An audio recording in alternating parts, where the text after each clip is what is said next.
बॉलीवुड अभिनेता नवाजुद्दीन सिद्दीकी 52 साल के हो गए हैं। इस मौके पर वे अपने उस करियर पर नजर डाल सकते हैं जो पारंपरिक स्टारडम पर नहीं बल्कि प्रतिभा, लगन और किरदारों में पूरी तरह ढल जाने की बेमिसाल क्षमता से बना है। बीते कुछ सालों में नवाजुद्दीन भारतीय सिनेमा के बेहतरीन कलाकारों में से एक बनकर उभरे हैं। उन्होंने अपने दमदार अभिनय से बॉलीवुड हीरो की परिभाषा ही बदल दी है। कई सालों तक गुमनामी में संघर्ष करने से लेकर अंतर्राष्ट्रीय स्तर पर ख्याति प्राप्त अभिनेता बनने तक नवाजुद्दीन का सफर फिल्म उद्योग की सबसे प्रेरणादायक सफलता की कहानियों में से एक है। उत्तर प्रदेश के मुजफ्फरनगर जिले के बुढ़ाना में जन्मे नवाजुद्दीन सिद्दीकी ने रसायन विज्ञान की पढ़ाई की और फिर नई दिल्ली के नेशनल स्कूल ऑफ ड्रामा में अभिनय की बारीकियां सीखी। स्नातक होने के बाद वे मुंबई चले गए और कई साल छोटी भूमिकाएं निभाते हुए पहचान के लिए संघर्ष किया। अनुराग कश्यप की ब्लैक फ्राइडे और न्यूयॉर्क से प्रसिद्धि पाने से पहले उन्होंने शुरुआत सरफरोश, शूल और मुन्ना भाई MBBS में छोटी भूमिकाओं से की थी। उनके करियर का अहम मोड़ पीपली लाइफ से आया, जिसके बाद कहानी गैंग्स ऑफ वसेपुर, तलाश और द लंच बॉक्स जैसी फिल्मों में उनके अभिनय की खूब सराहना हुई।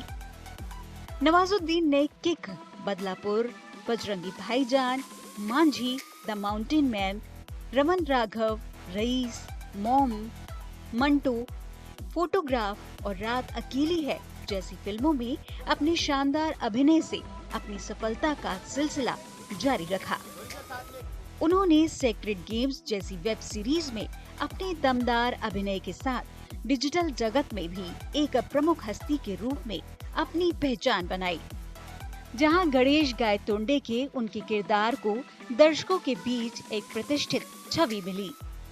अपनी दमदार अभिनय शैली और यथार्थवाद के प्रति समर्पण के लिए जाने जाने वाले नवाजुद्दीन ने गैंगस्टरों और जासूसों से लेकर लेखकों, प्रेमियों और असाधारण परिस्थितियों से जूझ रहे आम आदमियों तक कई तरह के किरदारों को निभाया है। उनके अभिनय ने उन्हें कई सम्मान दिलाए हैं, जिनमें विशेष जूरी पुरस्कार, राष्ट्रीय फिल्म पुरस्कार, IIFA पुरस्कार और 2 फिल्म फेयर पुरस्कार शामिल हैं। साथ ही उन्होंने अंतर्राष्ट्रीय एमी पुरस्कार के लिए नामांकन भी मिला है। नवाजुद्दीन अभिनीत फिल्मों को कान सहित कई फिल्म समारोह में वैश्विक पहचान मिली है। हालिया सालों में उन्होंने सिनेमा घरों और OTT प्लेटफॉर्म पर विभिन्न भूमिकाओं के साथ प्रयोग करना जारी रखा है। व्यावसायिक मनोरंजन फिल्मों और स्वतंत्र सिनेमा के बीच संतुलन बनाए रखा है। नवाजुद्दीन की हालिया रिलीज थम्मा थी। इसमें वे आयुष्मान खुराना, रश्मिका मंदाना और परेश रावल के साथ नजर आए।